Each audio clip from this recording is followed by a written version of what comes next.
You may think Lamborghini designs are too shouty for your liking. You may think McLarens are too technical. And you may think that perhaps Ferraris are too common for a supercar. Well, there's a car out there for people who want a supercar that's raw yet easy to live with. It has a naturally aspirated V10. It's user-friendly. It has a sleek, modest design, yet it still stands out. The car I'm talking about is the Audi R8. In this episode of Bankrupt Reviews, we're back in Canberra, and today we have the absolute pleasure of getting up close and personal with Sam's 2016 Audi R8. And today we're going to go into the story of the R8, how this generation came to be, and what the future looks like for Audi's supercar.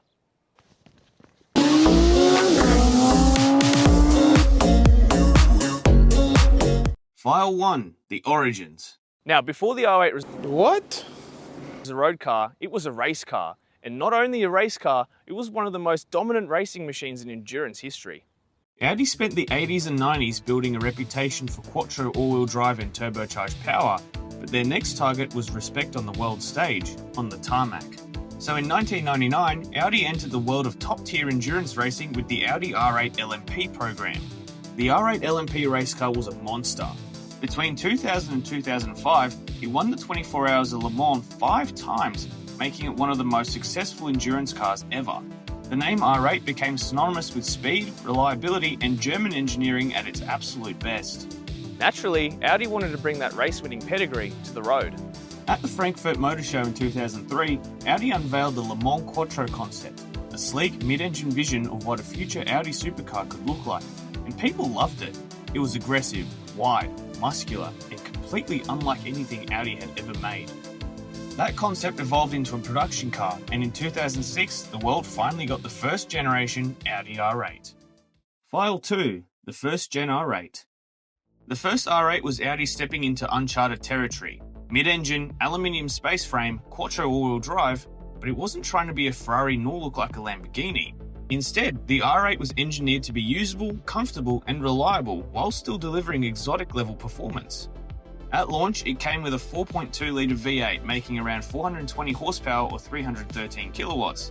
Reviewers praised its balance, the tactile steering, and stability. Then, Audi added the 5.2 naturally aspirated V10, courtesy of the Lamborghini Gallardo.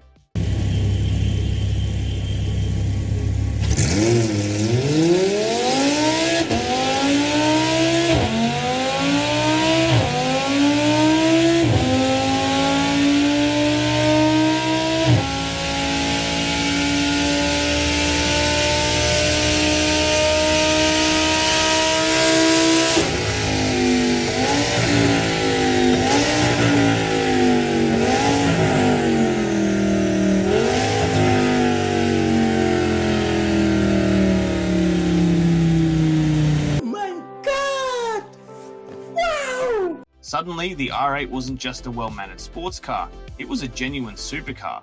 This version put out around 525 horsepower or 391 kilowatts, later rising to much more in the R8 GT and Plus models. Culturally, the R8 hit another level when it became Tony Stark's car in Iron Man. If a billionaire playboy philanthropist in a sick iron suit drives one, you'd want to as well. Saying, hey Mona Lisa, come home. You know you can't roam without Caesar. The R8 became a symbol of innovation, style, and technology. Not loud like the other supercar counterparts, but sharp and confident. The first generation was a success, selling strongly and earning a reputation for being one of the most user-friendly supercars ever built. But Audi wasn't done. File 3, the Gen 2 R8. In 2015, Audi introduced the second generation R8, and it was one hell of an update. While the first R8 was more like Audi experimenting and testing the waters, this new R8 was more like Audi confidently saying, "This is who we are now, man."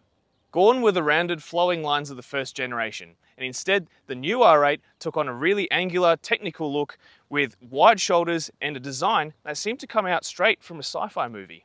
Even with this being a completely new car, the silhouette is still unmistakably R8. The iconic side blades were split into two, giving it a more modern look. Audi replaced the old space frame with the new multi-material Audi space frame, combining aluminium with carbon fiber reinforced plastics. And the result? 15% lighter overall and 40% stiffer, making the car more responsive and more precise. Audi dropped the V8 entirely. No more entry-level engine. What? No, dude! The second generation R8 comes with the naturally aspirated 5.2 litre V10 shared with the Lamborghini Huracan, making 403 kilowatts or 540 horsepower. The V10 Pluses make a bit more with 455 kilowatts or 610 horsepower. This V10 screams up to 8,500 RPM, making for instant throttle response and one of the best sounding V10 notes like ever.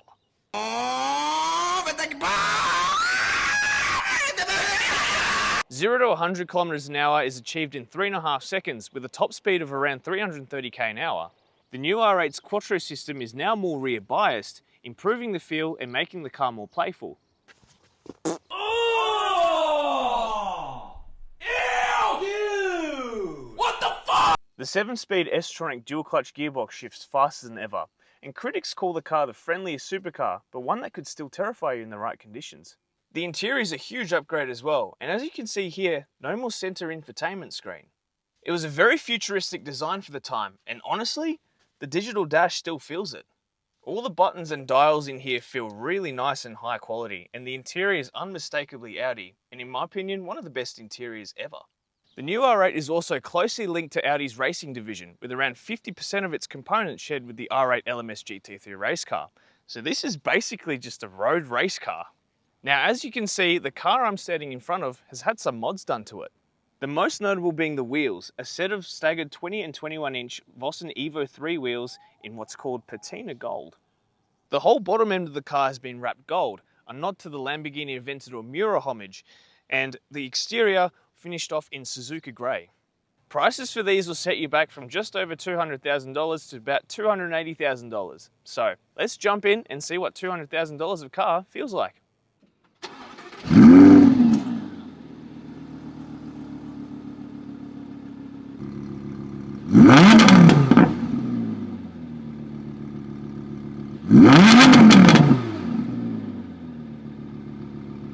Alright, so we are in the R8 now, and yeah, let's see what this car's all about.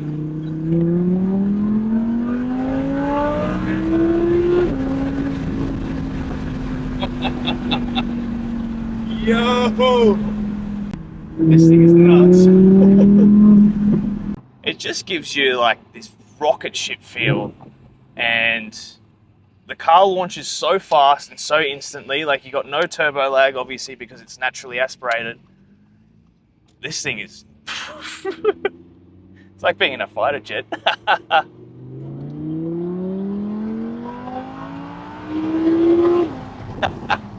And not to mention the V10 sound as well, bro.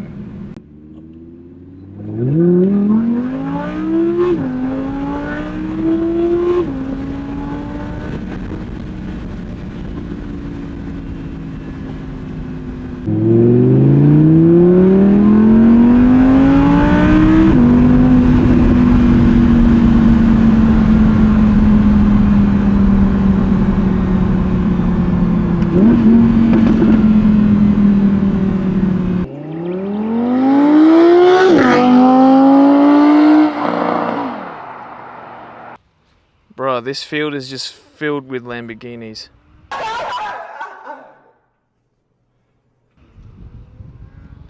Oh, what's that in the distance?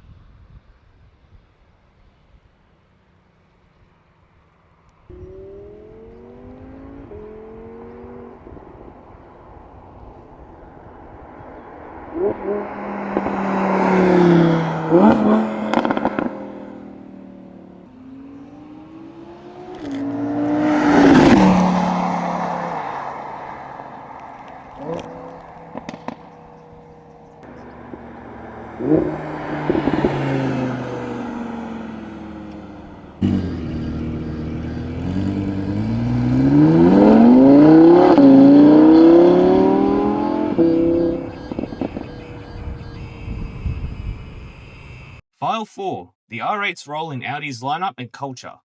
The R8 became a halo car for Audi, and the message was clear. Now let me be clear. We can build more than luxury sedans and family SUVs. We can build a proper supercar. It helped shape Audi's design language. It introduced technology that trickled down into other models, and it helped Audi compete with BMW's M division and Mercedes AMG on a new level. This car really helped change Audi's image overall. File 5. the end of the R8 and what's next. As emissions regulations tightened and the world moved towards electrification, the V10s became an endangered species. Audi held on for as long as they could, refreshing the R8 in 2019 and releasing the final send-off in the form of the R8 GT. Sadly, in 2023, Audi ended the production of the R8. Audi is expected to revive the R8 name in the future, but not with petrol power.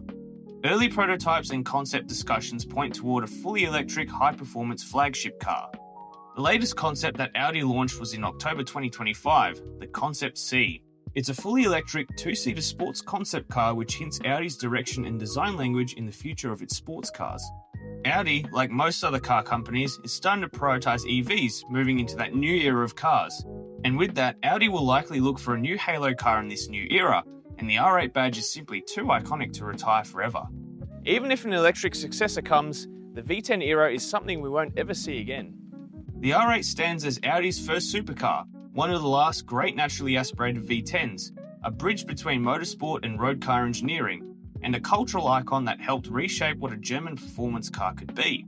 From the racetrack to the showroom, from the Nürburgring to Tony Stark, the R8 left a significant mark in the supercar world that few others can claim. The second generation marked its peak, technological, emotional, mechanical. The V10 may be gone, but it won't ever be forgotten. Would you take the R8 over a 488, a Huracan, or a 720S? Let us know in the comments. And lastly, we'd like to give a huge thanks to Sam for bringing out his R8 today. And if you did enjoy this video, make sure to give it a like and subscribe to our channel for more reviews just like this one.